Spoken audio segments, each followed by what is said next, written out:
Welcome to the ACLU of Northern California's annual Bill of Rights celebration. Give yourselves a round of applause. That's actually a comedian's cheap way of getting applause without doing it. As always, I'm thrilled to be your host and MC. My name is Aundre Heron, and I'm so thrilled to see so many of my friends and colleagues here. I have the great privilege not only of being a member of the ACLU, but a former member of the ACLU Northern California Affiliate Board, and I currently serve on the National Board, where I also work on the Executive Committee, the Investment Committee, and the Governance Committee. So I've had a great education in how the ACLU works and how important our work is. So, as I said, I'm always thrilled to be the MC of this event. Not only do I get to see people who I respect greatly and who I'm honored to call my friends, but I'm also reminded of how proud I am to be a member of the ACLU. Prouder, say, than if I were a member of Congress, for instance. And I have to say that you know, even though we have our various disappointments with Congress, I'm very grateful for the work they're providing to comedians everywhere. And I never thought I'd say it, but it's almost as good as when Bush was in office. I didn't even have to write my own material. But things are still good. We got the Tea Party, we got Ted Cruz, John Boehner, and the ever-effervescent Mitch McConnell. We got Obama causing every malady from the economic meltdown to global warming. And even though the conservatives like to blame him for everything, I say he's doing a pretty good job of screwing things up on his own as well. And you know, a lot of people, they think because I'm black that I don't want to criticize Obama, and that's just not true. I don't have a problem criticizing him. I just blame it on his white side.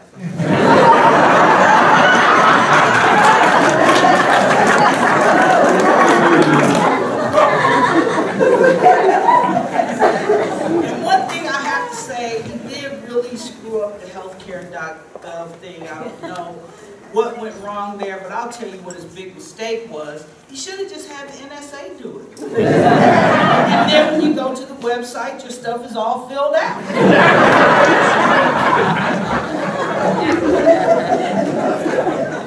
But anyway, I'm very happy to be here with you today. This is kind of an unusual Bill of Rights today because I've never actually had to host with my coat and gloves and scarf. But it's pretty doggone cold here in the Bay. And so we'll just get through this together. To begin with, I want to thank the wonderful musical group we had playing as you were entering the saxophone. I really like that name a lot. Zach Levine was our tenor saxophonist, Owen Chin played guitar, and the bass man Mike Struther was rounding out the trio. So please give them a round of applause.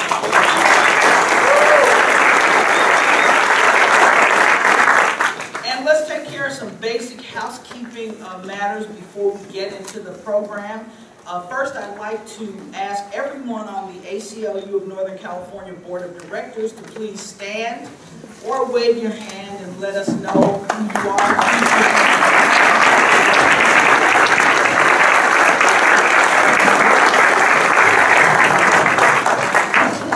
And thank you so much for the wonderful work that you are doing in your role as board members.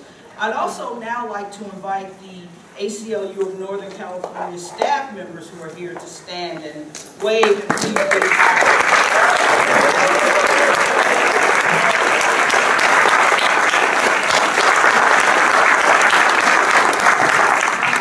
Tremendous respect for the staff of the ACLU. They have the uncanny ability to make anybody look good, including me, and I'm always grateful for the wonderful work that they do. I should also mention that today's event was planned by our talented organizing and communication staff, who as always do a wonderful job in putting these events together, so please give them a round of applause.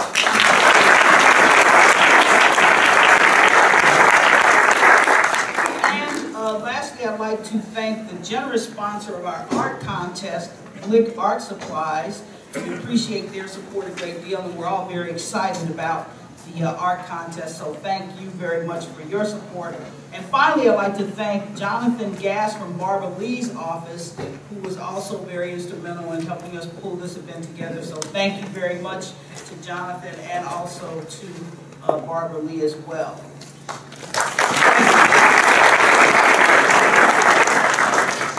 So without further ado, I also have the privilege now of introducing our first presenter, the board chair of the ACLU of Northern California, Mickey Welsh. Mickey is an attorney in private practice in the firm of Stoner, Welsh, and Schmidt in Pacific Grove, where she specializes in employment, education, and civil rights law. She also represents teachers through the California Teachers Association and serves as an adjunct professor of constitutional law and employment law at Monterey College of Law. Mickey has been active in the Monterey County chapter for over 30 years and chairs the chapter's volunteer legal committee. Among her many accolades, in 2005, she was the recipient of the Lola Hanzel Courageous Advocacy Award, and she became the chairperson of the ACLU of Northern California affiliate in 2011. Please welcome the chair of the board of directors for the Northern California affiliate, Mickey Welsh.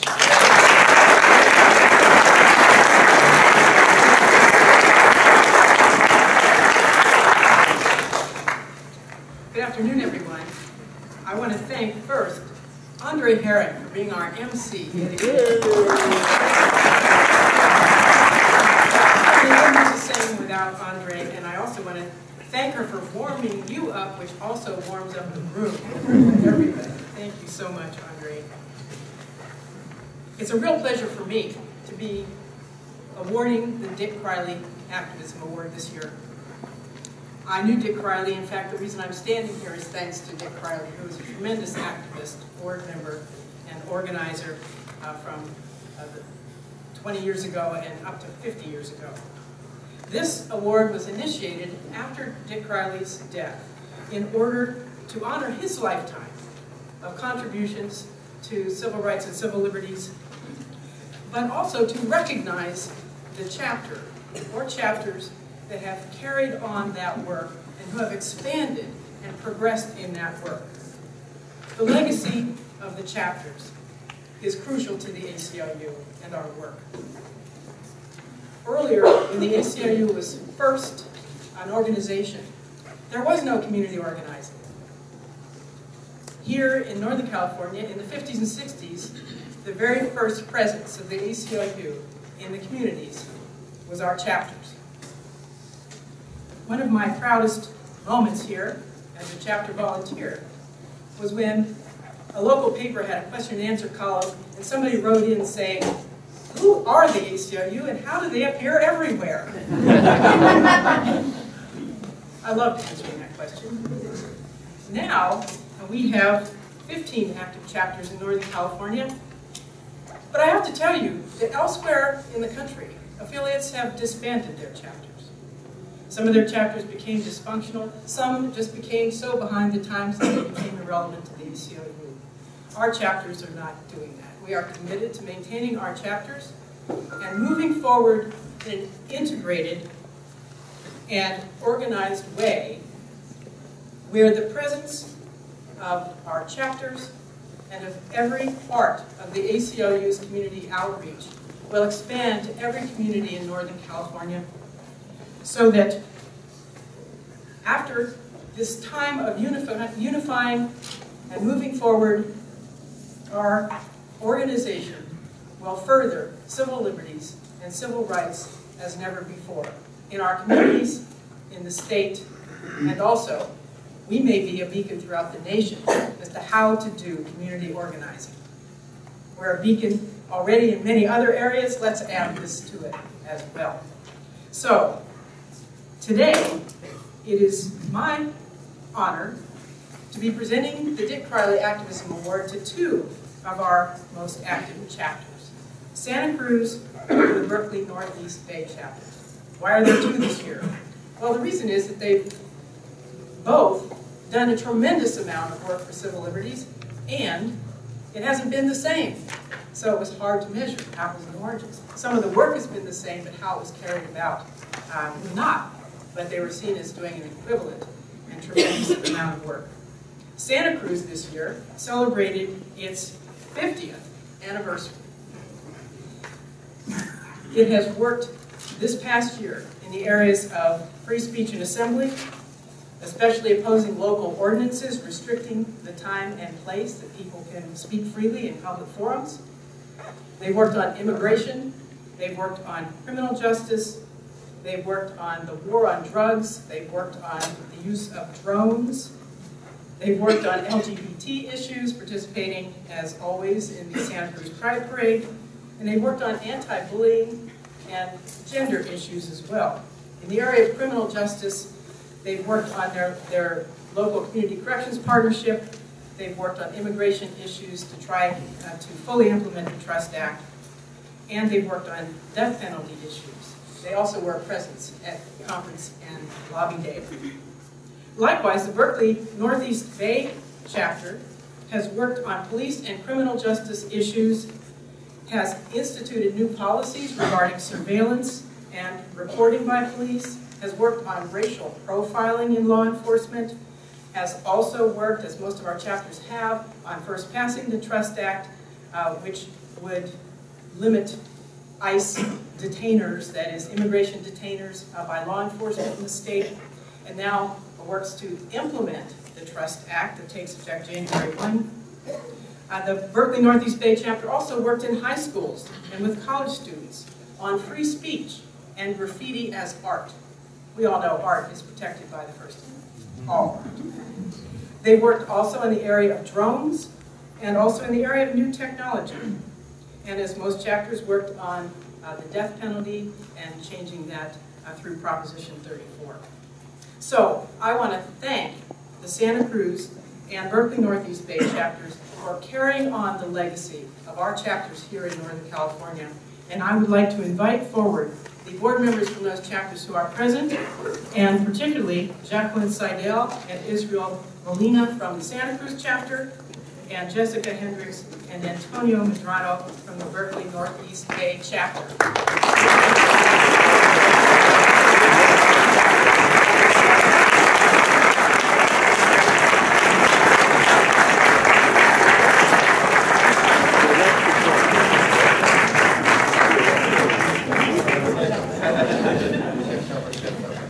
I love it that we have too many people to fit. That's how the ACLU is everywhere.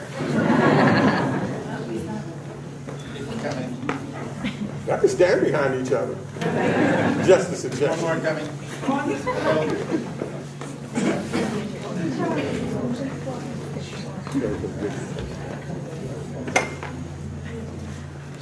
Okay, on behalf of the ACLU of Northern California, I will present to both Santa Cruz and the, what do you call? They changed their name and I need to catch up. I'm going to present you both this plaque that stays at the ACLU office. Come look at it anytime you want. So take it.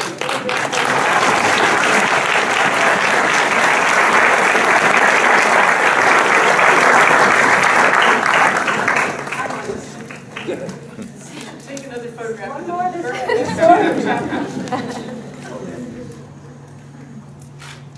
All right.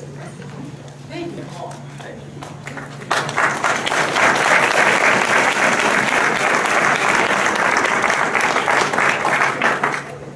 Please keep it going for the Santa Cruz.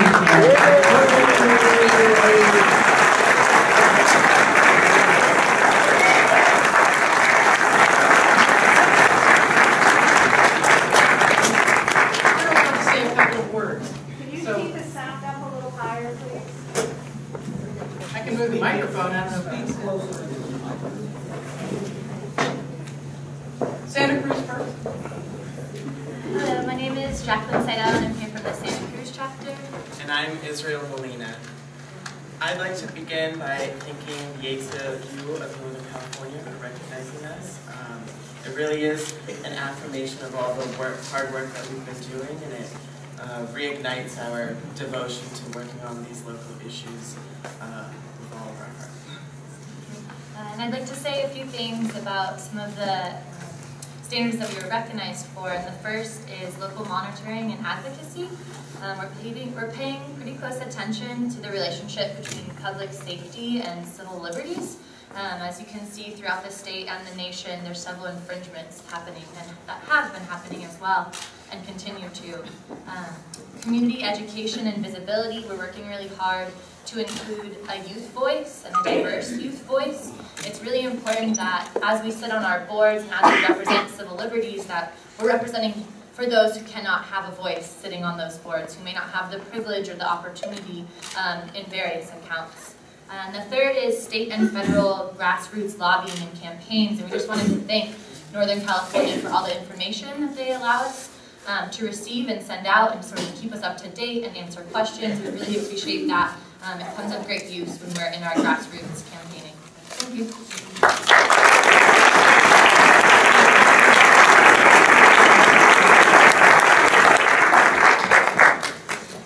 Hello everyone, my name is Jessica Hendricks. I was the chair of the Berkeley Northeast State chapter this past year. And I wanted to really thank our chapter board members as well as our outstanding executive committee and our chapter leaders, because I think we all came together this year to do an amazing job. Nikki mentioned quite a few of things, the Trust Act, as well as a lot of local police practices, surveillance, profiling. And I think that we're really hitting our stride this year, so I want to recognize our board as a whole for this. This past fall, we elected a new chair to the board chair position for the Berkeley Northeast Bank. So I'd like to introduce Antonio Medrano to everyone here at the ACLU family.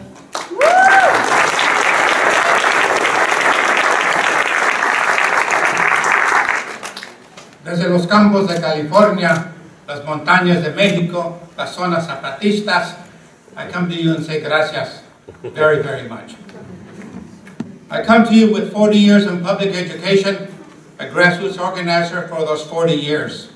And I'm proud of the fact that when I first got jailed was picketing for the farm workers in 1965.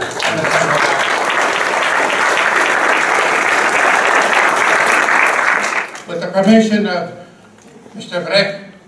Bertolt Brecht, I'm going to say the following words. Hay los que luchan un día y son buenos. Hay los que luchan muchos años y son muy buenos. Pero hay los que luchan toda la vida. Eso es el ejemplo del ACLU. There are those who struggle one day and are good people. There are those who struggle many days and many years and are very good people. But then there are those who struggle all their lives. That is the example of the ACLU.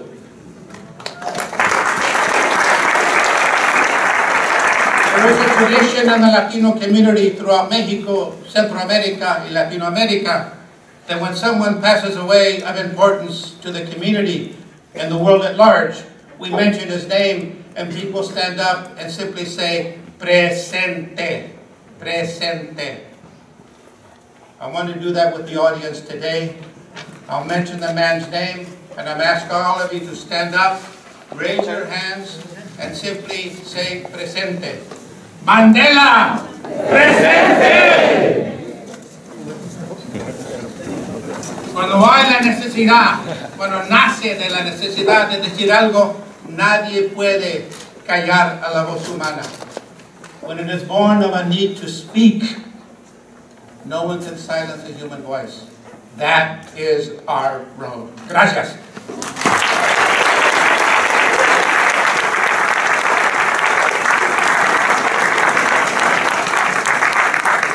Thank you so much for that recognition of Mr. Mandela. Beautiful tribute and very powerful indeed.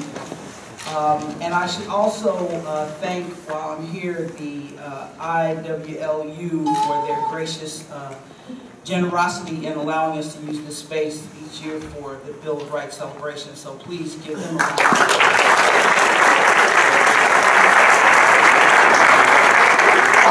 That's pretty impressive that the Santa Cruz chapter is 50 years old. That is amazing. That's almost as old as me.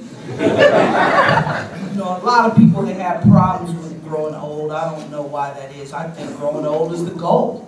But, and you know, they say you know you're getting old when you bend down to tie your shoe and start thinking, what else can I do while I'm down here? So I'm all for that. None of the people under 30 ever laugh at that joke.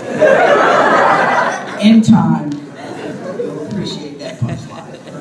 I now have the pleasure of introducing your Director of Organizing, Shayna Gelender.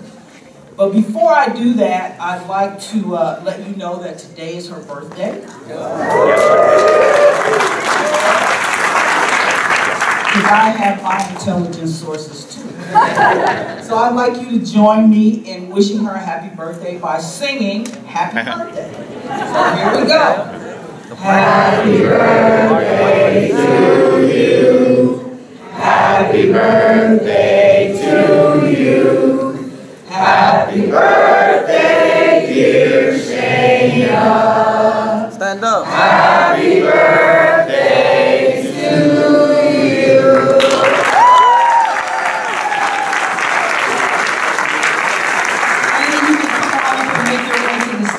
I know many of you know Shayna, and she is loved and admired by all of us. She is a truly dedicated leader of the ACLU.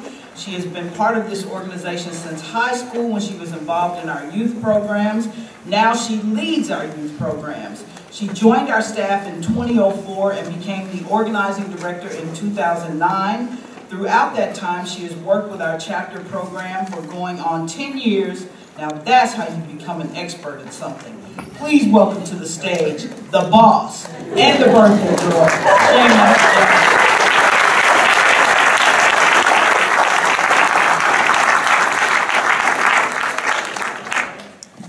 Thank you. I think having happy birthday sung to me by my ACLU family is about the best I could ask for, so I appreciate that. And thank you, Aundre. You know, our staff invited you back once again unanimously to be our reigning MC, and I think we all appreciate it. So let's give Aundre a round of applause.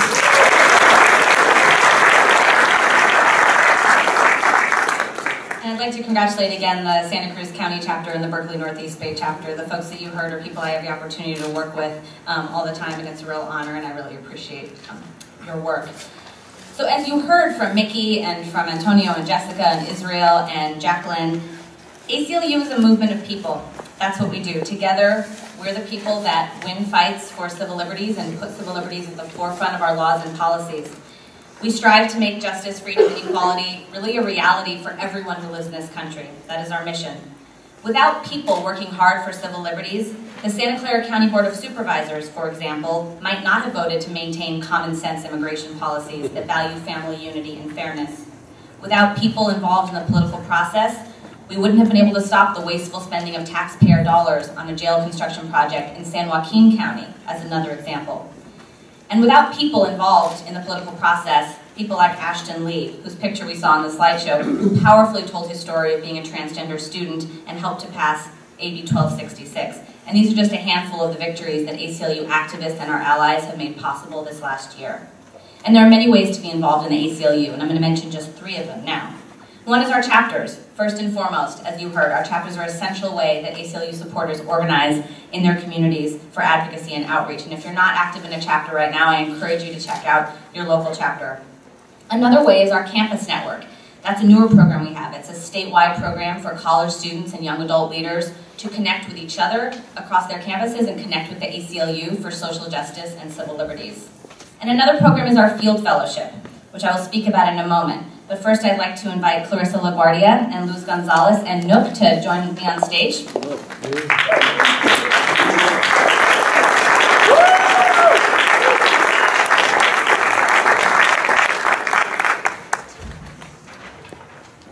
So you're going to hear about all of these exciting people in just a moment. I'd like to recognize our cohort of Field Fellows for this past year, and I will read their names in a moment. 2 of them are here, Luz and Clarissa, and you'll hear about Nook in a moment. Our Field Fellows are a group of young adult leaders who applied for and were accepted to do an ACLU field placement this last year. They dedicated at least 5 hours a week to give Know Your Rights presentations in Spanish and to interact and recruit community members to help build our on-the-ground political capacity in Spanish-speaking communities, and they did a really phenomenal job. These leaders have received support and training from the ACLU organizing staff, and we have been just delighted to see them develop their skills in organizing during this fellowship. So I will read their names, and then you'll hear briefly from Luz and Clarissa. Clarissa Laguardia from Sacramento, Jaime Chavez from Fresno, Luz Gonzalez from Berkeley, who also did some work in San Jose and Gilroy, Marisol Huizar from Humboldt County, Megan Bird from Palo Alto, and Pedro Navarro Cruz from Fresno. Let's give all our field fellows a round of applause.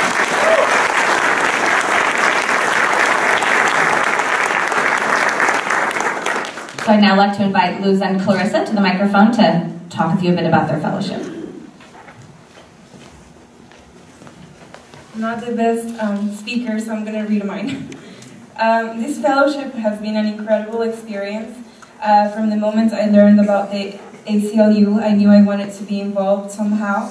You see, everything I do in my life must serve a purpose, involve helping others unselfishly, and offer me a platform to grow and learn. The fellowship surpassed all of my expectations. Very briefly, I would like to thank Tessa D'Arcangelo for always having a willing disposition to answer all of my questions, silly or not. I always felt I could come to her for guidance.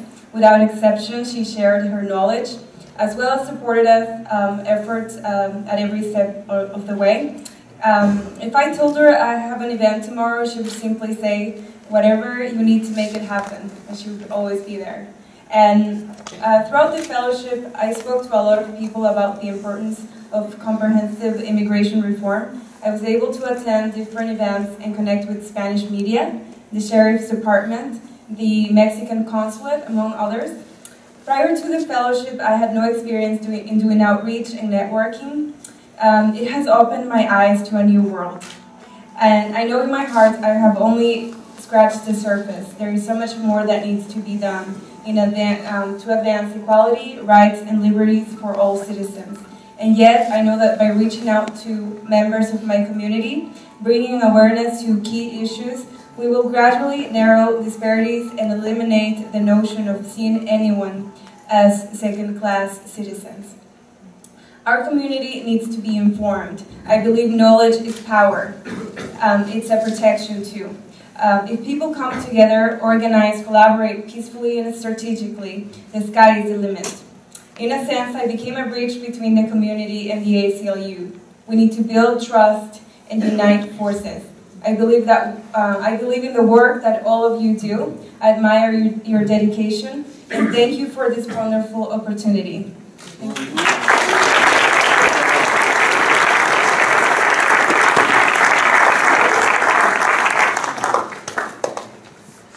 Buenas tardes. Good afternoon, everyone. So I was told that I have 2 minutes, and we're going to make this really fast. So, given the audience here and given the context of this event, I know there's a progressive audience, and so all of you, or most of you, have done the Unity Clap. But there's a first time for everything, so today we're going to do it in Spanish. So we're going to say, sí se puede. And for those of you who speak Spanish out in the audience, don't be selfish, help your neighbors. So we're going to start slowly, faster, louder. So, sí se puede, sí se puede.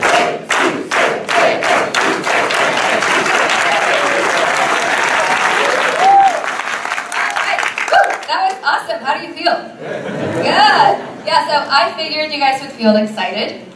And I hope that many of you, especially given the context of this event, felt empowered. And when I think of the Field Fellowship and what I did there, that is what sums up my experience, feeling a sense of empowerment. So the work, not from just me, for all the fellows, the work is personal. I was born in Mexico. I came to the United States when I was 9 years old. Shout out to my parents who are in the audience. So came to the US not speaking English, and although my grandmother was born in Arizona and I did not have to grow up being an undocumented person, that doesn't mean you get to escape being a Latino, the fear and the despair that exists in our communities. And so bringing a story that made my fellowship even more relevant, 3 to 4 years ago I was a teacher in San Jose. Being a teacher, I would tell my students that I wanted to be an attorney, I wanted to go to law school. And because I said that I wanted to go to law school, when my students' mom got deported, they came to me. When they came to me, I had nothing. I felt so impotent. It was the opposite of empowerment. I was able to translate, but that was it. And so when the ACLU gave me the opportunity to go back to my community, to that exact community, to that same school where my student's mom was deported, I jumped on that and I was so excited. So I went back to my community and I was empowered. I empowered those community, that community. The fellows were empowered, and I have to thank the ACLU for creating the materials, creating that groundwork for people like me to be bringing that information to mi comunidad, to nuestra gente. And the most exciting part of that was not doing the work, but when you heard the real community organizers like my mom, who got me into this type of work in the first place, when they started saying, can I give a workshop? Can I be trained? That was really exciting. So I have to thank the ACLU for this tremendous opportunity and for creating and unleashing what I'm calling the ripples of empowerment. So gracias.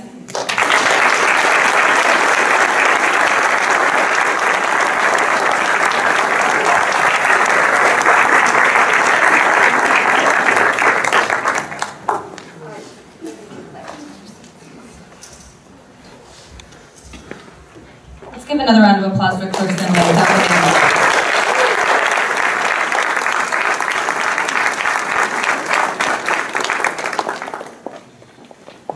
So this year at Bill of Rights Day, we wanted to do something new, and we sponsored a youth art contest, and the prompt was to design a poster that comments on our broken criminal justice system. As you may know, Governor Brown recently just vetoed Senate Bill 649, which would have been a very historic bill, although it would have only introduced modest reforms into the criminal justice system to change the sentencing for low-level drug possession. This bill was vetoed by the governor, and it would have been an important step toward ending mass incarceration. But 2 other criminal justice bills that are very important were things that we helped pass this last cycle. Senate Bill 569, which requires law enforcement to tape the interrogations of juveniles charged with murder, which is a step towards ending the tragic phenomena of false confessions under interrogation. The governor also signed Assembly Bill 651, which will give a person convicted of a low-level crime under realignment the opportunity to ask for their record to be cleared after they've demonstrated evidence of rehabilitation. This new law will result in greater access to housing and employment, and create a more fair playing field for people trying to get their lives in order. And now back to the art contest. I'm happy to announce that the winner of this year's art contest is Nook, who is here, and you will hear from Nook in a moment. Let's give him a round of applause now, yes.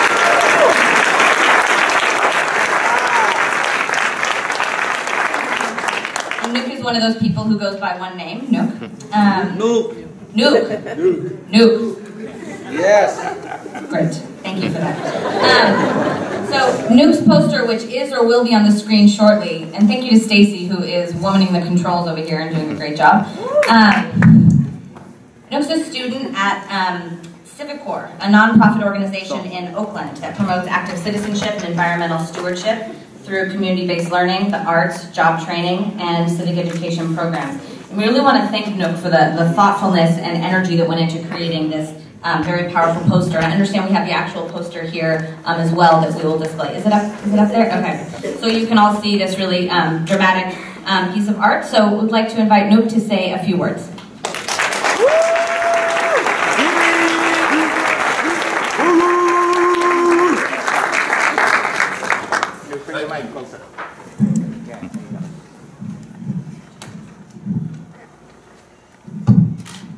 Thank you. It's a pleasure to be here. I'm very grateful for my art to be presented and appreciated. I'm also grateful for the ACLU, a great organization. As I was designing this piece, I was thinking of my cousin who is currently incarcerated here in California. Pretty busy. The eagle in the cage represents no freedom. Also, it's an endangered species that should not be caged. The skulls beneath the eagle's feet represent the lives of many inmates wasted in prison. The sign language spells out money and are similar to gang signs. It symbolizes inmates have no voice and no input on how the government should help them. But inmates know what the problem is. The money symbolizes what it is. It fuels the system. The golden chain is a play on words with the golden state. It represents how we actually invest money in our prisons rather than the rest of our state. Government should fund more positive things like programs for inmates to keep them from returning to prison. If we have more money to support programs like Civil Corps, we would probably have less people going to prison. I am proof of positive outcomes of programs like this. I plan to use the art supplies to create more pieces and continue to spread messages.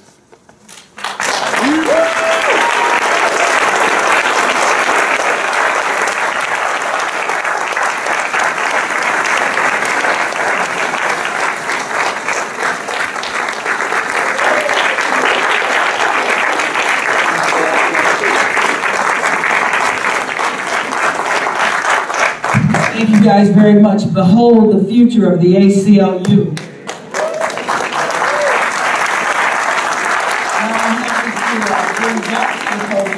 Welsh, the chair of the ACLU Northern California affiliate. I think I have my pages straight now.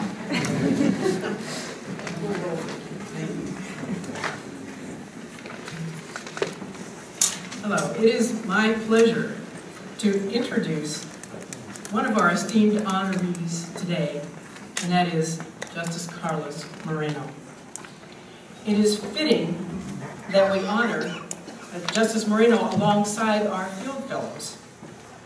Throughout his career, Justice Moreno has been a staunch advocate for youth, encouraging them to dream big, and saying, this is a quote, "I always felt that it was part of my duties as a judge on the Supreme Court to offer a sort of role model and inspire young people, that they could aspire to rise to high levels."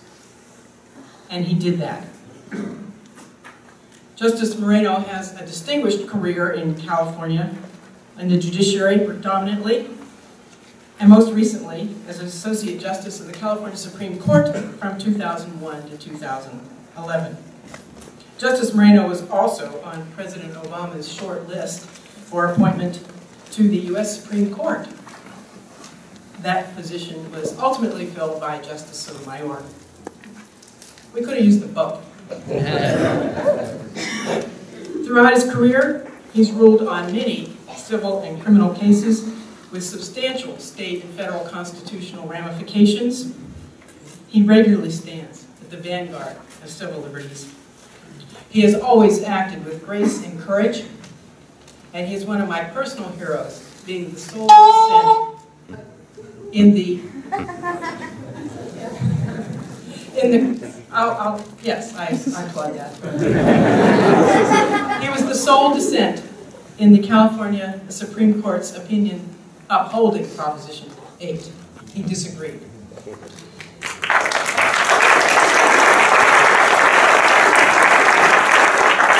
Now at this point you may be wondering, where is he? This summer, we're happy to report that President Obama nominated Justice Moreno to be the ambassador of Belize. He's been confirmed, so as a result, he is not with us today to accept this award, but we pre-recorded his acceptance while he was still living in Los Angeles. And Hector Villagra, who is the executive director of our sister affiliate in Southern California, will be presenting him with the Chief Justice Earl Warren Award. So please turn your attention again to the screen.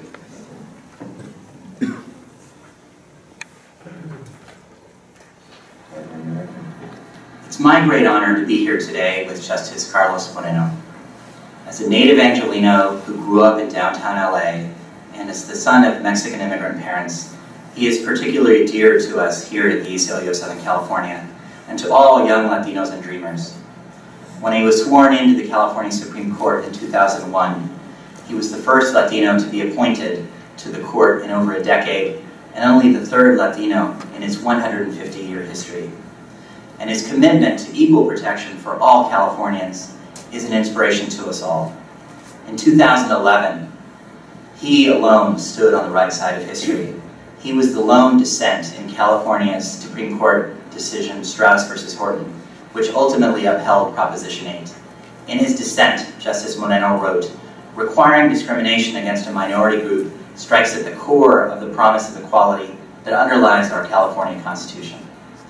Throughout Justice Moreno's career in the judiciary, he boldly argued for the individual rights of people, their right to free speech, their right to protest, their right to equal protection and due process, their right to pursue their hopes and their dreams, earning him a position in history as a courageous leader of the movement to protect civil liberties in this state and in this country. Today, I am proud to present the ACLU of Northern California's highest honor, the Chief Justice Earl Warren Civil Liberties Award, to Justice Carlos Moreno. He joins a list of honorees with a lifetime of civil liberties leadership, including Justice Thurgood Marshall, Rosa Parks, and Fred Korematsu.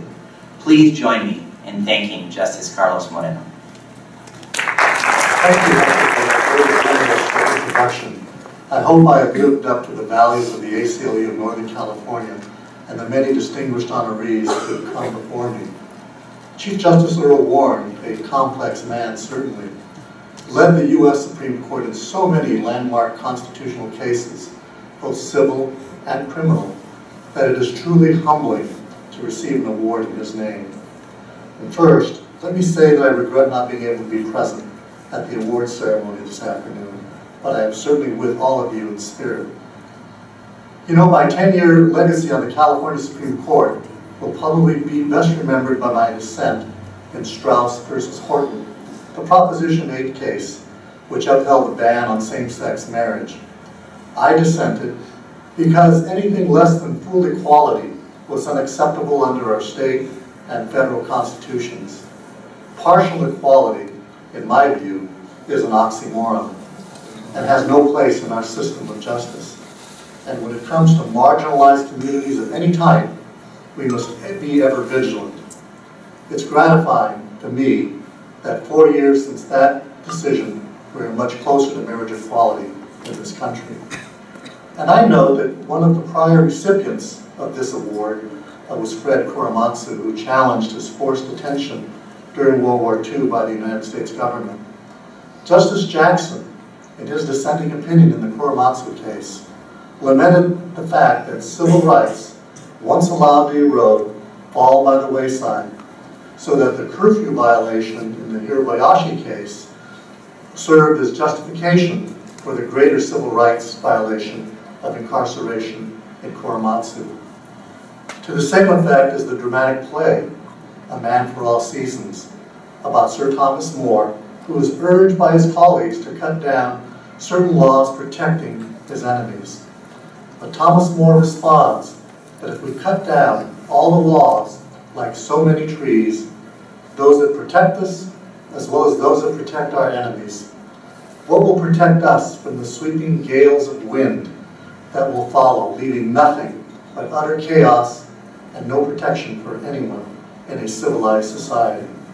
So we need strong advocates to ensure that this doesn't happen, that lawyer advocates assist judges in protecting and upholding our precious constitutional rights. So while I'm extremely grateful to accept this wonderful award, I also recognize that in every case that I have decided, hundreds of hours have gone into the preparation of that case, and many hours of outstanding legal advocacy by lawyers, like many of you in the audience, sustained by an abiding commitment to a strong and unwavering system of justice, have participated in the preparation of that argument. So thank you again for awarding me with this distinguished award.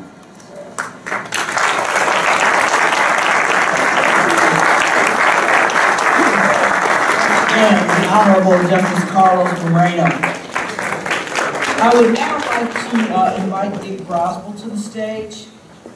Through thick and thin, Dick and Nancy have been a part of this organization for decades, which makes him a fitting person to present Nancy with the Lola Hanzel Courageous Advocacy Award.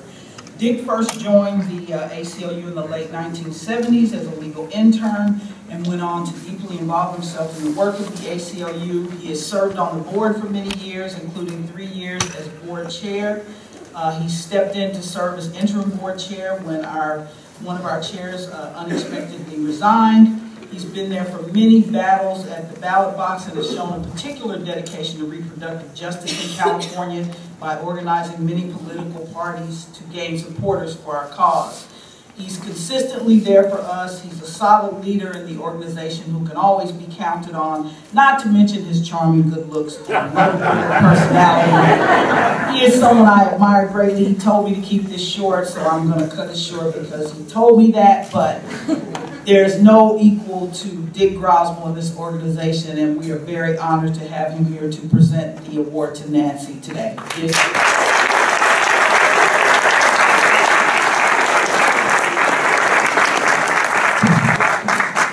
Thank you, Andre. Can you hear in the back all right? Yeah.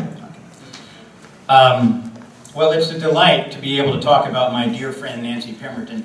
I see there's a large number of the Nancy Pemberton fan club here today, so it's quite exciting to be a part of this.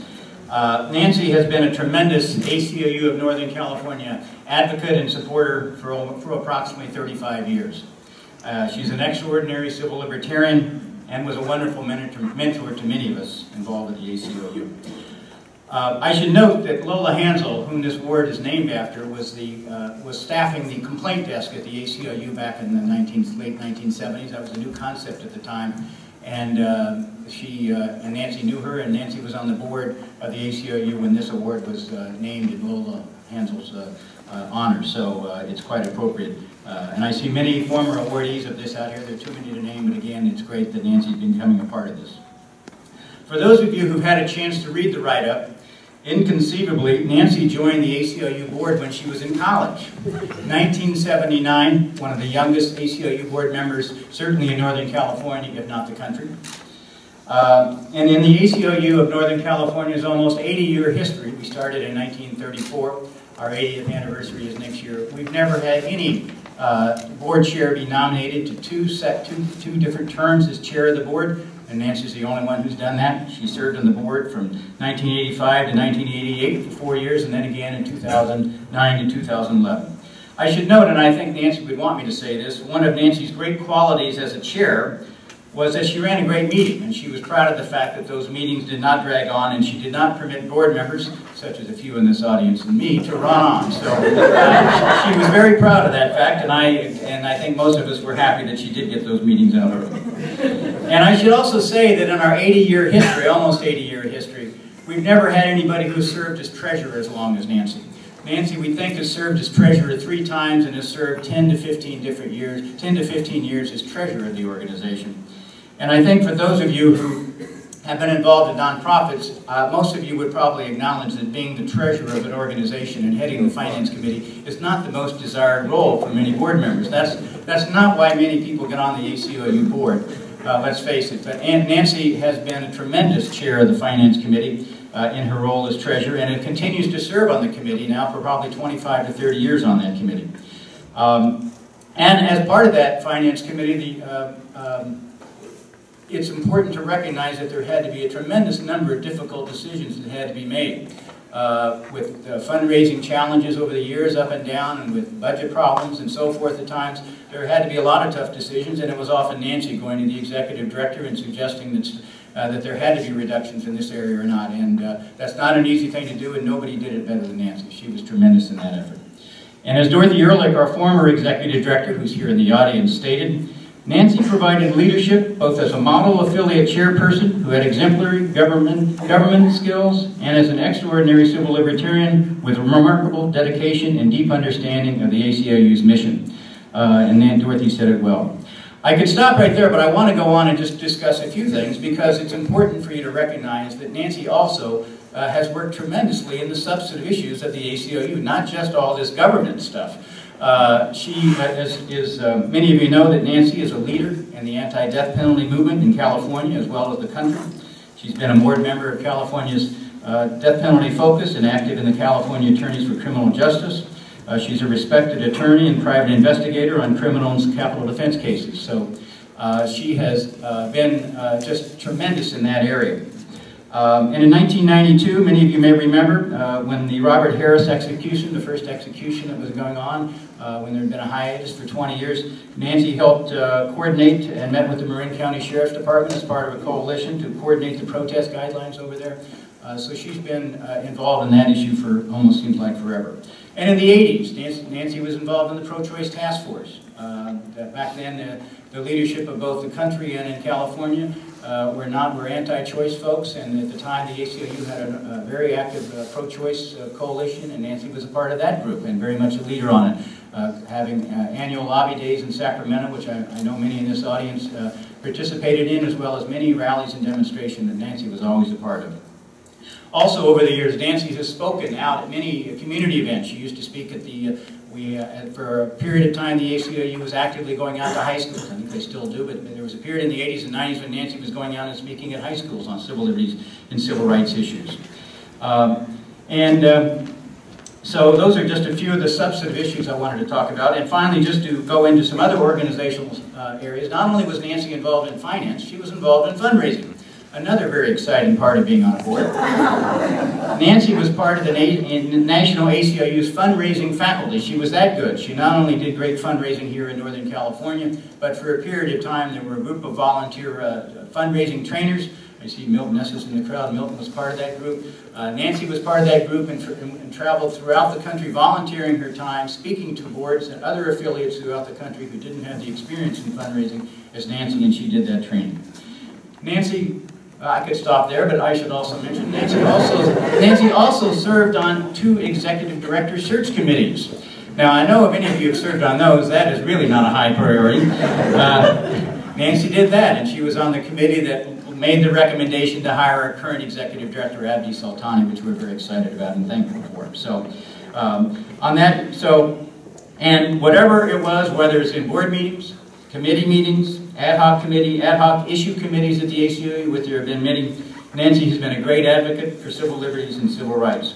And I should note that when you look at the ACLU's growth over the 35 years of Nancy's involvement, I'm not sure of the numbers, but I believe the budget in 1979, when Nancy first got involved, was under $1 million at this affiliate. At that time, we weren't used to going out asking people for $1,000. I don't know if it had happened even. We had $1 million. I happened to see the budget in 2003, and I think our budget then was a little bit over $3 million. And the current budget is now over $10 million, which is hard to fathom for many of us. But Nancy has been a leader in the organization during that entire time. All of her great work has helped create the powerful organization that we are today. The ACLU is a movement made up of people fighting for justice, equality, and freedom, and Nancy has been a huge part and leader of that movement. And for that, and all of her efforts on behalf of civil liberties and civil rights, I thank you, Nancy, and I present you with the Lola Hanzel Courageous Advocacy Award.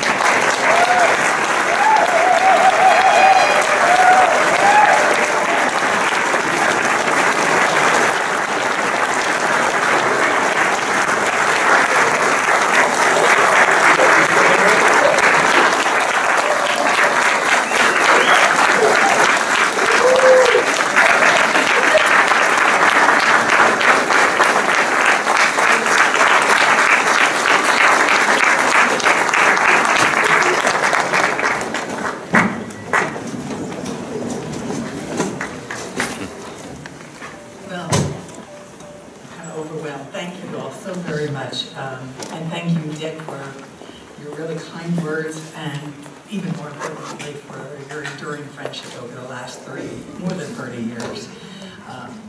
Given all of the things that Dick said that I've done, you would think I didn't have time to do anything else. And I have to say that I want to thank my husband, Jacqueline,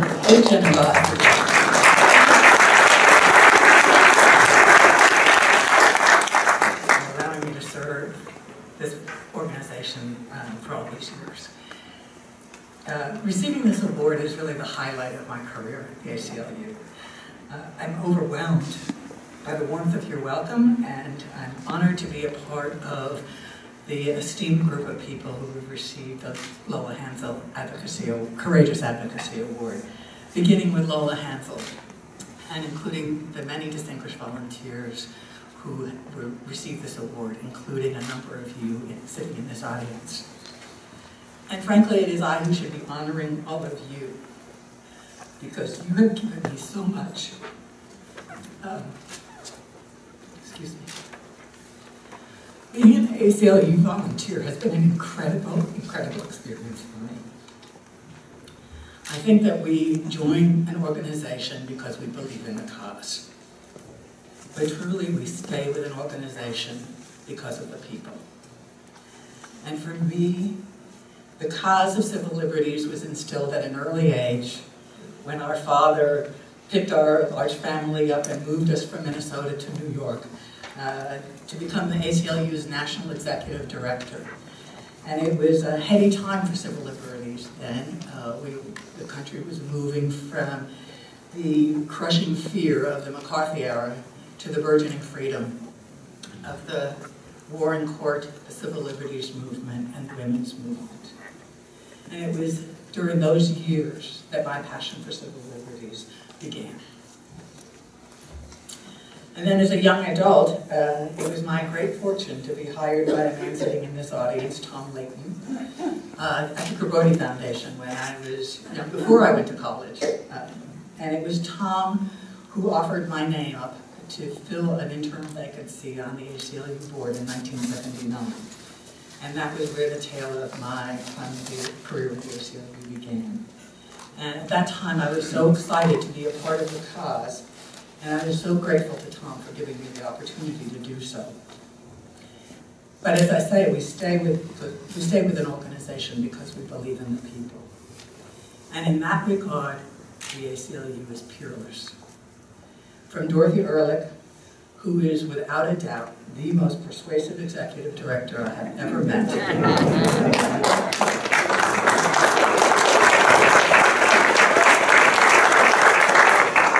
Truly, I would walk over hot coals in bare feet. To Abdi Soltani, who has brought exciting new ideas to a board and a staff that, in my humble opinion, including myself, had become a bit too settled in the comfort of the familiar.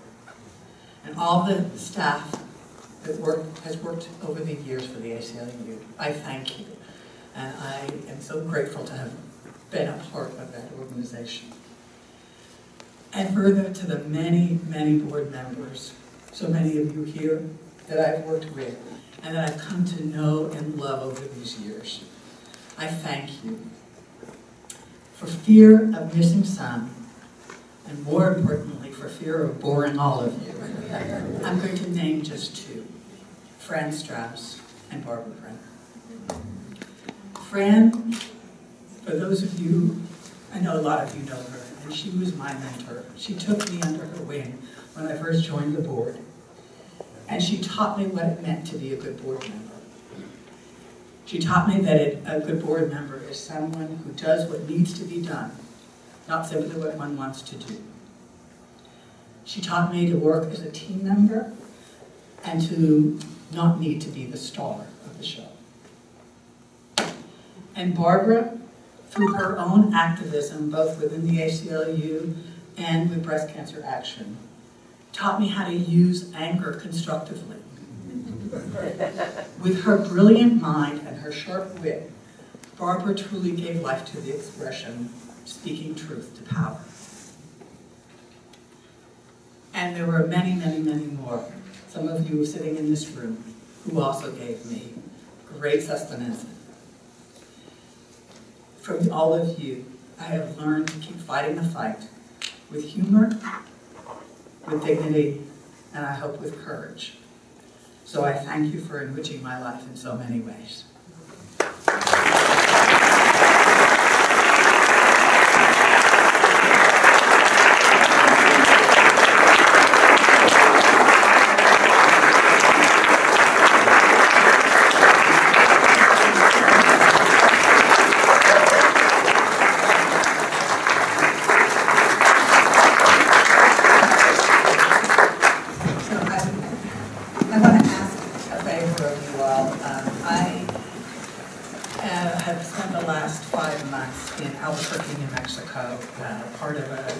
Capital Defense Team defending a man in federal court in the District of New Mexico.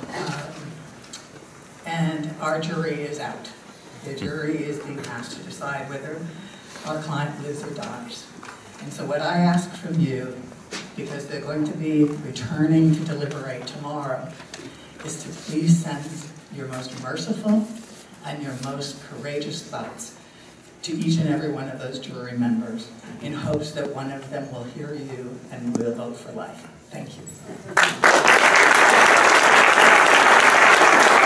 Thank you, Nancy.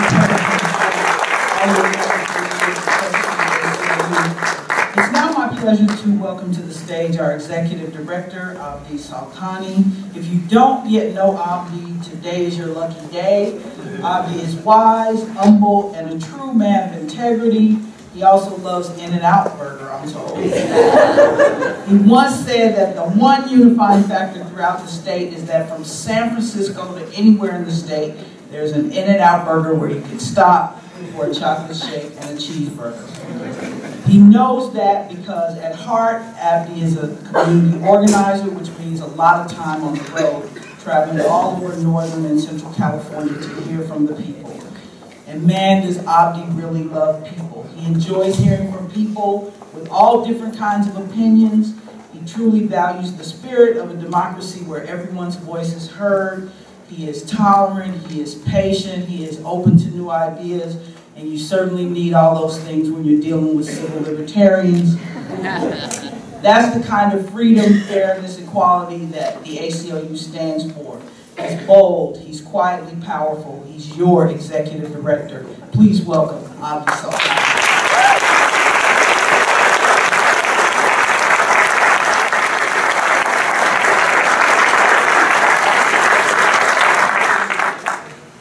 So I'm notorious, as my coworkers know, and as my wife Grace knows, that I don't like to prepare too much, and then what little I do prepare, I throw out the door. While I'm in a talk, as I listen, I get inspired by what people say, so this is the notes that I'm working from. Let me begin by saying that this event, we called it bold leadership, that we're celebrating bold leadership. Justice Moreno, our chapter leaders, Nancy Pemberton, they embody that principle of bold leadership. But what I want to talk about is something a little bit, is another word that we couldn't fit on the invitation, which is bold and persistent leadership. One of the things that we are marked by is people who give their life, as Antonio spoke of Nelson Mandela, people who devote not a day, not a year, but a lifetime to service of freedom and equality. So we did the presente for Nelson Mandela, but let's take a moment and stand up and recognize and remember our friend Barbara Brenner, who was here with us last year, who passed away. Catherine Korematsu, who had her own story of fighting for equality. And a journalist from KQED, Raul Ramirez, who was our partner in much of our work. So let's all stand, and Antonio, join me in saying again, presente. Thank you.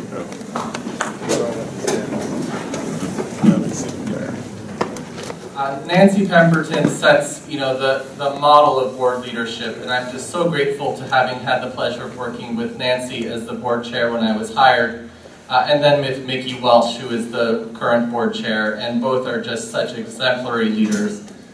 Today, our board of directors voted on our chair-elect, who will then, in a year, become the chair of the board, and I'd like to thank Beverly Tucker for agreeing to serve in that role, so thank you very much.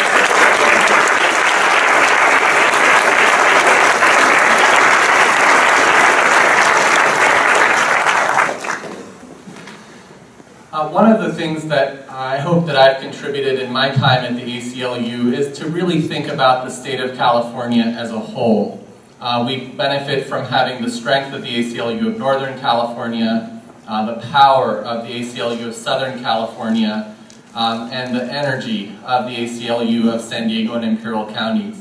I'm really delighted to introduce Norma Chavez-Peterson, who's the new executive director at the ACLU of San Diego and Imperial counties. Norma, good wave.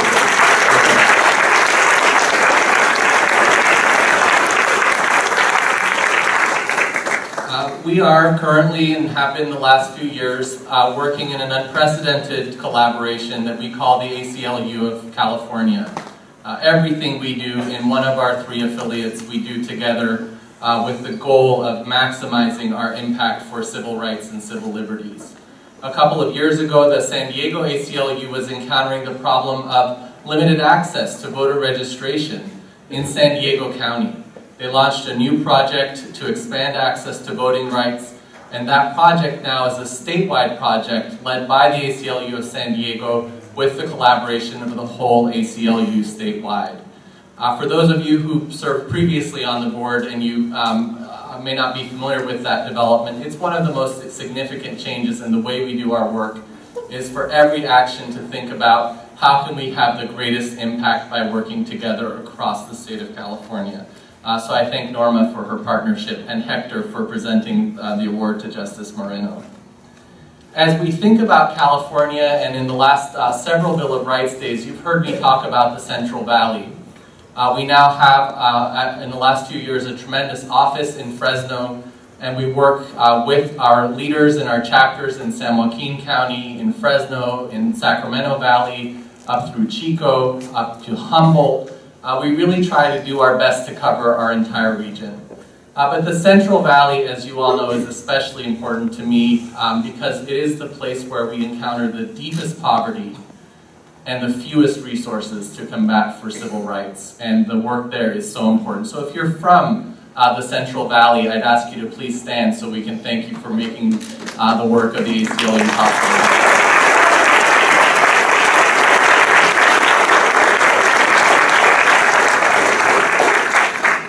I don't know if this has ever been done from this podium at Bill of Rights Day before, but I want to talk to you about 2 other counties that really need to be increasingly a part of our vision for the future. And they are not part of the geographic area of the ACLU of Northern California, but they will actually define the destiny of the state. It's Riverside and San Bernardino counties. Those 2 counties are growing very fast. They will surpass San Diego in our lifetimes as the 2nd and eventually the 3rd largest counties in the state. They are the counties with the highest rates of incarceration in many instances, the most abusive district attorneys, the counties that send the most people to state prison to offload the cost on the state taxpayer instead of finding solutions in their home counties.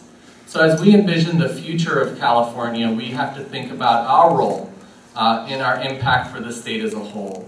Not only here in the Bay Area, not only throughout Northern California and the Central Valley, but working in partnership with the San Diego ACLU, the ACLU of Southern California, to take on some of these major opportunities to advance civil rights and civil liberties.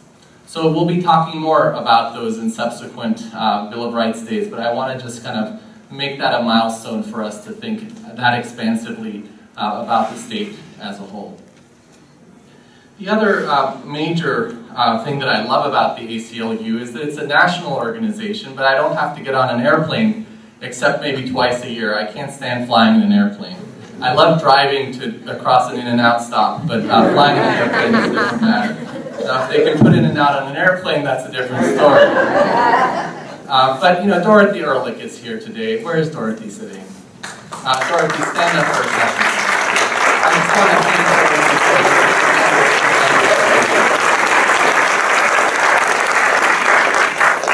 You know, Dorothy was a teacher to me when I was a community organizer at Californians for Justice, and it's just a pleasure to continue. The privilege of working with you is really something that I treasure.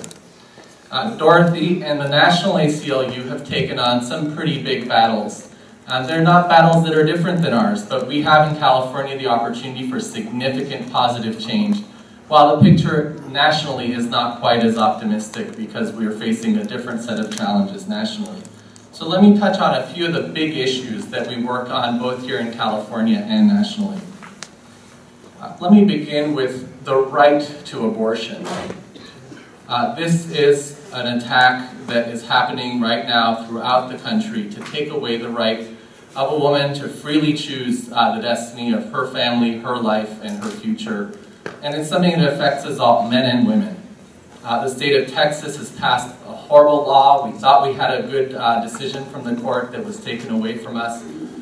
But as bad as things are for reproductive rights in our country, I am so proud of the work that the ACLU has been able to do in combating that nationally, but in advancing women's reproductive rights here in California.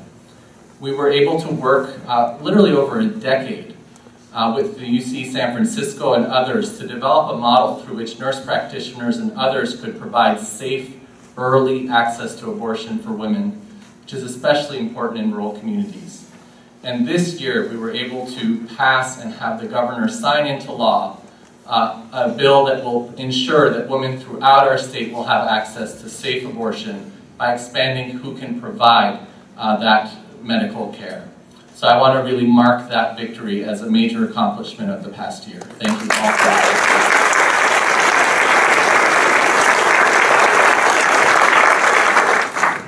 In 1994, when you had the Bill of Rights Day from this podium, wherever the event was held at the time, I'm sure that we talked about the passage of the Three Strikes Initiative, Proposition 184, and Proposition 187, the Anti-Immigrant Initiative.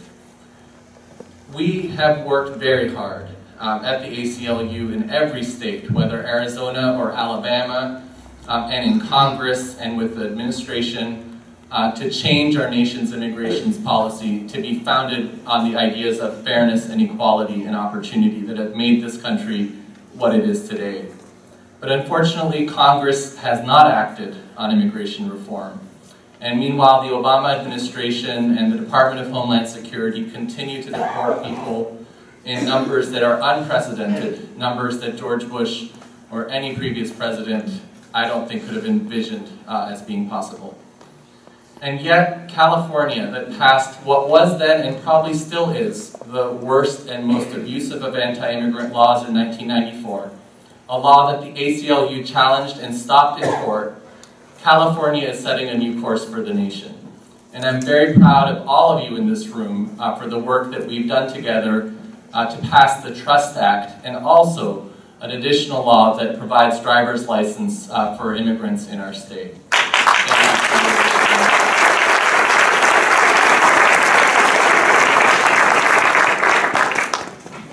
So it was sometime this summer that the revelations from Edward Snowden became big news. And of course the ACLU has been working on reining in the National Security Agency for a long time. But even longer than that, we've been working to protect privacy and to stop the government's abuse of power. When the Snowden revelation came out, the ACLU went to court within 10 days. When the Snowden revelation came out, the ACLU staff worked in Congress, our Washington Legislative Office, to rein in the National Security Agency and their data gathering operation. But I want to take a moment to thank this board and this affiliate for the kind of work that's done in the back of the meetings of the Finance Committee and specifically its Investment Subcommittee. I'm looking at Jim Bloom and Nancy Pemberton. And our board members, that when our investment manager came to our board meeting, they said, they didn't want to just know how our investments were performing. They asked, what can we do as a shareholder to speak up for civil liberties? We own these companies, and what more can we do? Based on that work, just this year, we were able to file a shareholder resolution calling on AT&T and Verizon to disclose the extent of their cooperation with the government's in our view, unconstitutional surveillance and data gathering program. Just yesterday, the National ACLU sent an email to the whole country saying that this is something we rarely do in our history at the ACLU, to take the fight for civil liberties into the corporate boardroom. So I want to thank Nancy and Jim and all of you for your leadership in our stewardship of our assets as a resource for civil liberties as well.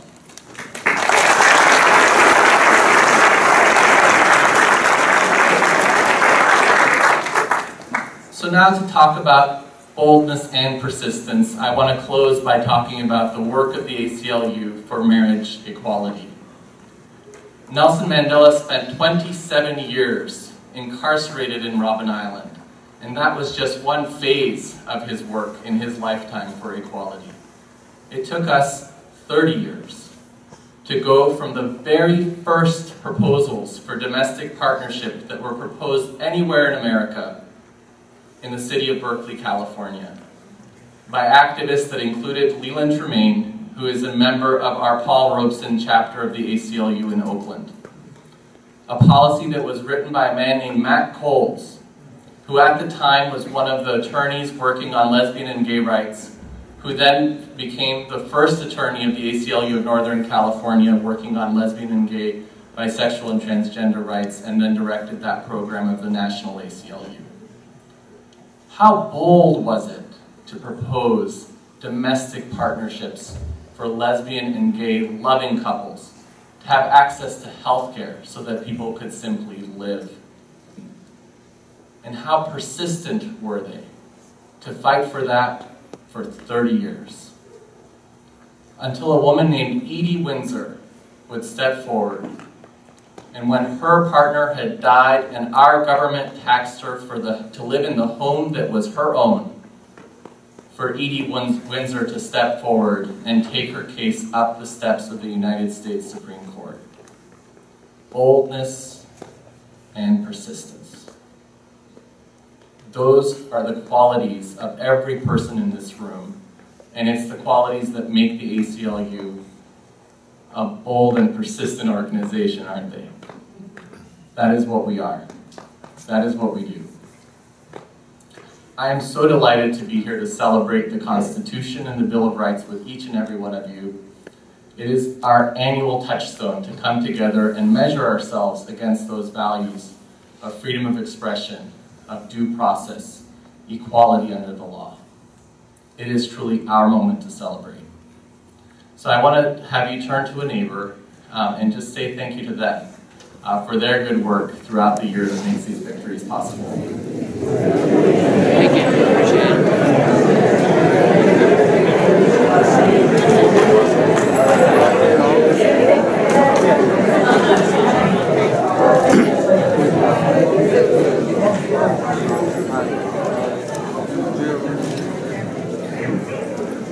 And there's one other thank you to be said.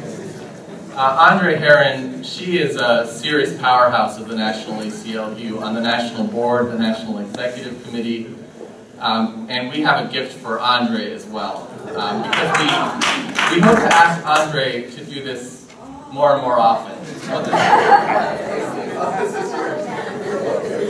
Okay, I was about to give her her own walking stick. So I want to thank Aundre for everything she does at the ACLU, but because we want to keep asking her to do this MC thing for a while longer, we thought we should thank her with a gift at this time. So thank you so much, Aundre.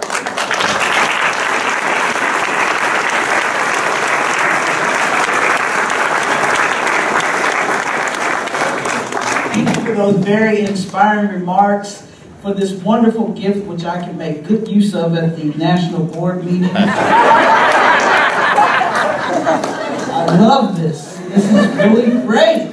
So thank you guys. That concludes our program for today. Please give another round of applause for all of our honorees and superstar volunteers. Thank you so much for joining us today. Your steadfast support of the ACLU in celebration of Bill of Rights Day is inspiring and empowering. Each time we commemorate the Bill of Rights, we reaffirm our belief in democracy, individual freedom, and the need to remain vigilant in the defense of civil liberties. And by the way, don't forget to fill out that sustaining monthly membership form. As you leave, some of the people here will direct you to our reception that's being held at the street, across the street at the Paragon restaurant.